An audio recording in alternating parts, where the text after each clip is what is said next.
क्या धमकी देता कि हमेशा बोलता भगवान कृष्ण की 16,108 रानियां, मैं दूसरी शादी कर लाऊंगा, तू मेरे से अच्छे से रिया कर। तो मैंने कहा वो तुझे धमकी देता है तो तू भी दे दे कि द्रौपदी के 5 थे, तू क्यों?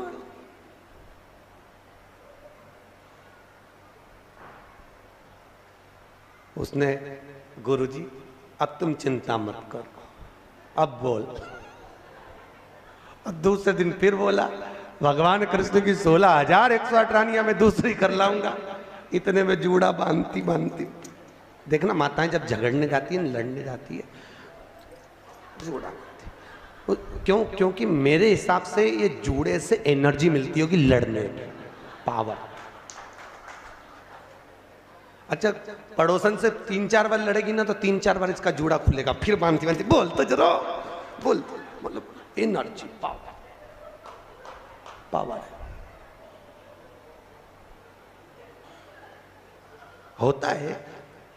एक पंडित जी बहुत कथा वाच रहे थे, बहुत जोरदार जोरदार कथा वाचे, तो एक सरदार जी ने पूछ लिया महाराज इतना ज्ञान कहाँ से आता है तुम्हारे पास में? पंडित जी बोले हमारा ये चोटी है ना, ये अर्थिंग का ये तार है, एंटीना, ये ऊपर से आता है, इसलिए हम बोल देते।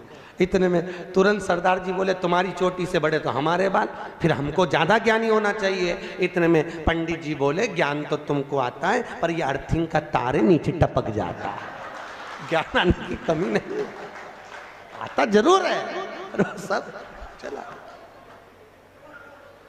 आया, मना नहीं।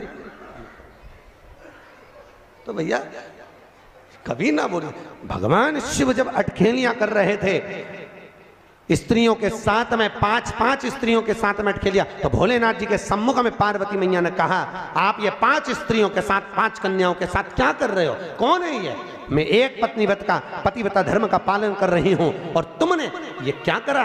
भोलेनाथ जी ने कहा पार्वती मौन होइए।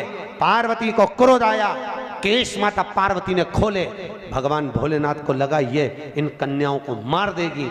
तब भगवान शिव ने कहा पार्वती चुप हो, ये मेरी 5 बेटियां हैं, ये मेरी 5 पुत्रियां। पार्वती ने पूछा 5 पुत्रियां कब प्रकट हो गई प्रभु? बाबा भोलेनाथ ने कहा पार्वती जब चौसर खेलते समय तूने मेरे वस्त्र लिए, मैं जल क्रीड़ा करने के लिए, जल में तप करने के लिए बैठा, तप के करने से मेरे शरीर से पसीना बह निकला, उस पसीने से 5 धाराएं प्रकट हो गईं। उस 5 धारा से गंगा जी की गोद से मेरी ये 5 बेटियां प्रकट हुई है। पहली जया, दूसरी